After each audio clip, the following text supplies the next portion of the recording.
Hey guys, welcome to the video. Today's been a weird friggin' day. So I tried to film something today, but it didn't really work out. Camera angles, wind. I had a podcast planned, but that's had to be rescheduled. And I kind of had the energy ready for a podcast. So I figured why not channel that energy into doing the Q&A that I said I'd do at the Tyson Edwards on Instagram. I said send in your questions. Before we get into that, I have time coded all the questions down below. I've been super busy with my rebuild series, which is my training series exclusive to Patreon. So go and jump over there to that. Follow the link in the description, and I'll probably put it in the video somehow.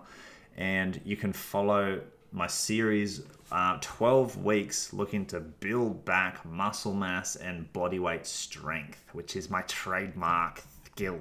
It's been fun. I've put on a lot of mass. It's been significant and it's been super fun, and you'll get access to all my training, all the Q&As that I do over there, and bonus content over on Patreon. And it's not expensive. It's like the price of either a McDonald's coffee or a single origin Panama filter if you choose the higher end per month. So it's not expensive. And I'm also wearing the Fusion Gone Wrong merch. The Fusion Gone Wrong store has launched lots of different things. You can get this Fusion Monster stamped on and sent to you.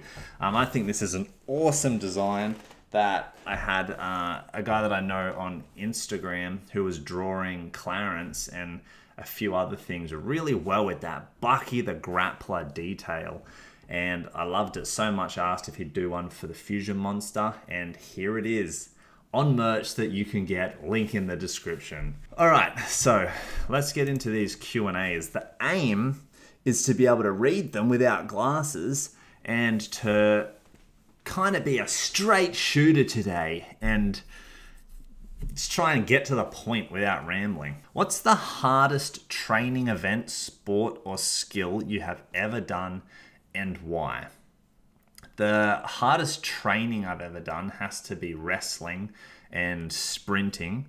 The hardest event, I'm not sure what qualifies as an event, but I would say the snatch is pretty hard to get right under pressure when there's so many moving parts to get. Keep in mind, this is subjective to my experience. Hardest sport, I think, would be mixed martial arts, simply because you need to be in a peak condition. You have to have amazing conditioning, because if you lose your cardio, if you gas out, you're in a lot of danger and you can't use any power or skills that you have when you're tired.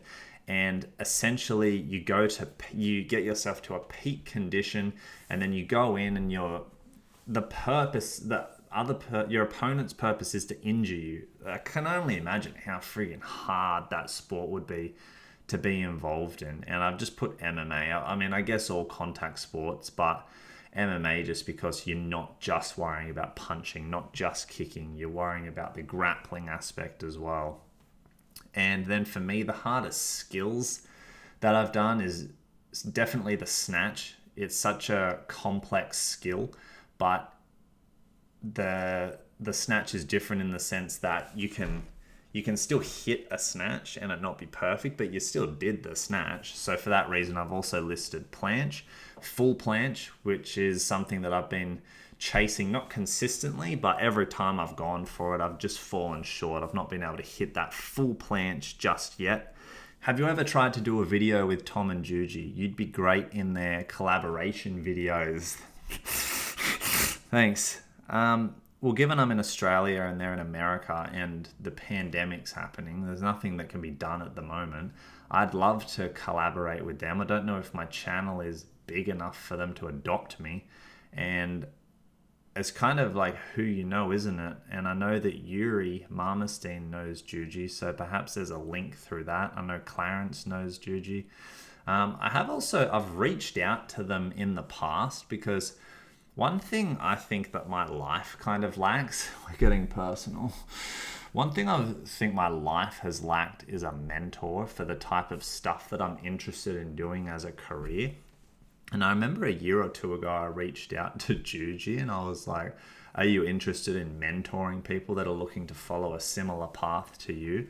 And I got a response back from Tom about being like I can't remember what the actual thing was, but it was basically like Juji's very busy, but we're looking for ambassadors. I don't know if that's the right word that they said in the email.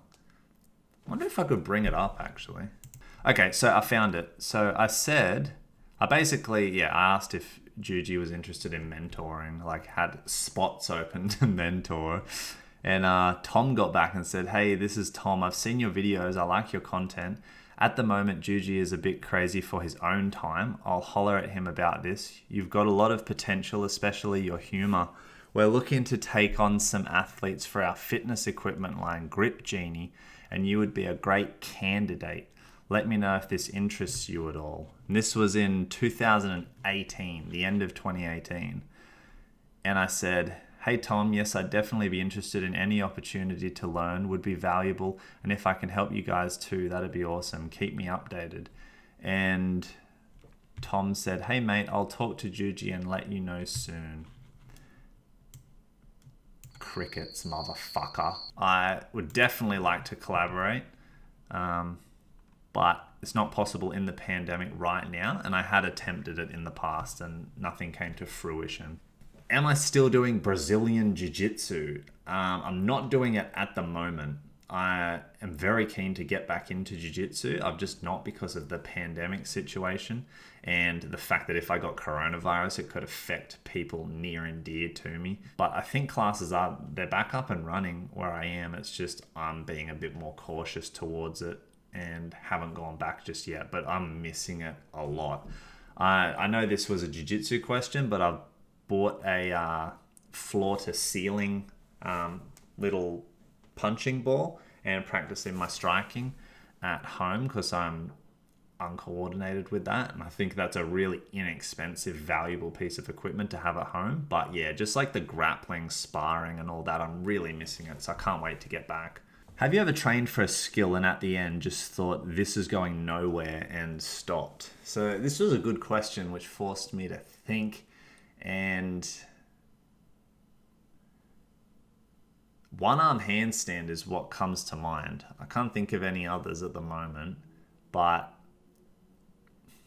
yeah, definitely one arm handstand's one of them where it's probably the best answer to your question because I was very motivated to do it. And then when I found out how complex it is and the payoff of it, it's a great skill. And I have huge respect for people that can do it. But it just kind of didn't feel that the time invested was worth the result. And I say that, but it doesn't mean that I'm never going to look towards the one arm handstand in the future. I think it kind of lumps more into the when I'm older area because it doesn't seem like it requires any or much power, strength, and athleticism that things like mixed martial arts, full planche, Olympic lifting, sprinting, those kinds of things you really should be focusing on the younger you are. So I want to be doing more of those kinds of things and more endurance-based triathlons, one-arm handstands, that kind of thing. I'm picturing when I'm older. So yeah, it's just not for me now, but it could be on the horizon. My eyes are shit. A three-way question. Do you have any future goals? Yes, I do. I happen to. Don't you? One thing is I feel like I would like to get more into my jiu-jitsu, my striking, and potentially compete in a mixed martial arts bout. Sprinting is something that I've always wanted to get better at. I was a talented sprinter when I was a kid, but whenever I got to beyond my school and my region, I would lose in dramatic fashion because it went from raw talent to raw talent with technique. And all the kids that had learned how to sprint, there's nothing I could do. I was not trained to do that. And I felt like there was, looking back, very limited resources for someone like me where I grew up for sprinting. And it's just something that I would like to do, and I would like to run in the 11s. So that'll take some training, and to see where I'm at. Sprinting, like I said earlier, is so intense. So it's going to be an interesting one to do, and I'm predicting some fun gains to be made in sprinting, and a series on YouTube. Full planche is another one where I feel like I want to have one good hot go left and just attack the full planche and see if I can actually get it as someone my size and now my age. I'd like to compete in Olympic lifting again, because the very last competition that I did, I bombed, and I just don't want my last competition to be a competition that I bombed out in. What's been your greatest challenge so far? I had to think about this one as well, but I did come up with one, and it's been overcoming a lower back issue that I have. I've had a lower back issue for about 4 years, and it's been a big deterrent for me getting back into tumbling and getting back into Olympic lifting, because every time I got close to getting back into it, I'd throw my back out, and it was just becoming a really big issue. And I've seen people for it, and I've never had it properly diagnosed what it is. And it's all just been trial and error, where I'll see someone do something, commit to it, stick to it for some amount of time, start some Olympic lifting, and then throw my back out and be like, oh, well, I feel like none of that worked.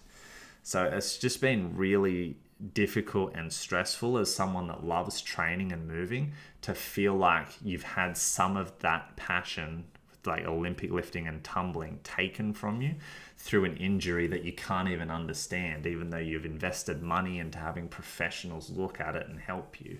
So I'd love more help with that, and I'd love to be able to diagnose what it is and slowly work back.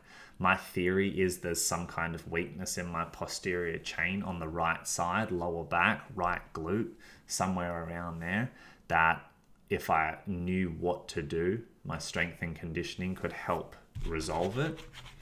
But yeah, that's been a very stressful, it's been a challenge, definitely. What's been your greatest accomplishment so far? So I'd advise you guys to, I'll just keep it simple. Go and check out these two videos. One is my greatest lifting accomplishments and my greatest bodyweight accomplishments. And within training, those would be high up on the list. Top 5 YouTube channels you currently watch. A couple of people that I've been watching, which I don't watch all their videos, but I've just been interested in them lately, is Little Cray Cray. And it's this young Asian boxer who has good skills, and he boxes people in the street. And I just really like it, because mixed martial arts is good to watch, but because it's everything together, if you're not a mixed martial artist yourself, it can be really hard to really appreciate what's going on in a fight. And I find that if I watch mixed martial arts enough, when I then move to just watching boxing, I can really appreciate what the boxers do and what makes them such good boxers as opposed to a mixed martial artist. And then you can go back to a mixed martial artist and appreciate how good their striking is over someone else's who's better at grappling. And I just think it helps complete the whole picture to go away and watch specialists as well. And it's entertaining watching his stuff, to be honest. Next channel is Real Sprometheus. So this guy's name is Real Sprometheus, and it's a coffee channel. So he just talks about coffee, and I'm interested in coffee. I've got Coffee Train Anime. I drink a lot of black coffee, whether it be filter or espresso, and I'm learning more about the whole origin of coffee, from the plant down to what gets in your cup. And it's all very interesting to me. So this guy has just been a little bit of an introduction into that world. New World Review, kind of on that same plane of things I'm interested in. This guy talks about anime. When you like something, it's just nice to hear someone else talk about it, essentially. Global Triathlon Network. That's a channel that I referred to during my marathon training, and picture I will also refer to it a lot if I choose to do a triathlon, swim or cycle competitively in the future. Silvanis, Cilvanis. I like this guy because he seemed to start out pretty small and pretty basic, and he does anime comedy, and he's like venturing out just to do other skits and stuff, and they're funny. I like him. I like his sense of humor. And he's growing really quickly, which is cool to see. Sneeko is probably, oh no, he'd be the second biggest channel out of these channels that I'm watching. I just find it interesting to watch some of his stuff because he seems very much like the embodiment of early 20s males. He's full of like vigor and wants to do something and has problems and wants to take action. And even though I might not agree with everything he says, not to say I don't agree with stuff he says, I'm just saying, even if there's differences there, I can relate to that intensity that you have in your early 20s, that impatience and that want to do, and you've got testosterone just fucking through your veins. And yeah, it's just like, he's a snapshot of a moment in time that every guy probably goes through. And yeah. So you're going through a phase, Sneeko. You'll mellow it now. So yeah, I've been watching some of his stuff. And then last one is No Life Shaq, who's this guy that reacts to rap videos. And I initially found him so friggin' annoying, but then kind of like Conor McGregor, then I found things that were annoying more endearing to him. And I think if you're just real, when you're annoying, if that's you being you, people then come around to accepting that. And that's kind of what I've done with him. And I'm a big fan of rap music, so it's good to watch every now and then and see if there's anything hot or new. How important is health for you? Health is very important. If I had more money, I'd be spending more money on my health, getting MRIs that I might not necessarily need, getting testosterone checked that I don't not necessarily need checked. And yeah, I'd be doing everything health-wise. If you've seen Ben Greenfield, I think he's like that really arrogant guy that was on Joe Rogan's podcast. Well, I got stem cells in my dick. Yeah, he kind of does similar to what I would be interested in doing, except I wouldn't be experimenting on myself to my detriment. I'd be experimenting on myself to improve as much as I could. So yeah, health is super important to me, but I also think there's a balance between sometimes bad things feel or are good, and you need to find a balance between, like, let's just say drinking. Like, I like drinking craft beer, stouts, that kind of, well, stouts because it's winter over in Australia here. And alcohol's not good for you at all. But sometimes chilling out with loved ones and having a drink is really de-stressing and valuable in terms of your mental health. So there's like a cost benefit there that you need to weigh up. So yeah, health is super important to me. But there's also a balance between having fun with some things that aren't necessarily the best for you, but it pays off because they're mentally very rewarding things to do. Coffee Train Anime Episode 2. The pilot was awesome. Thank you. I loved making Coffee Train Anime, and I really want to make more and make it one of the biggest things on my channel. So I have a couple of ideas that should be going forward soon to make more Coffee Train Anime. I just think the pandemic gets in the way a little bit. But yeah, if you want to join in, let me know what anime you want me to review. Do you want me to review Hunter x Hunter, JoJo's Bizarre Adventure, or Attack on Titan? Let me know. I'll do them all anyway, eventually. And then, gee, why did I save this to last? So the person who asked this question, they just seem to think on a different wavelength to me. The way they word the question is not how I think. So I have difficulty answering their questions sometimes. So I'll try my best.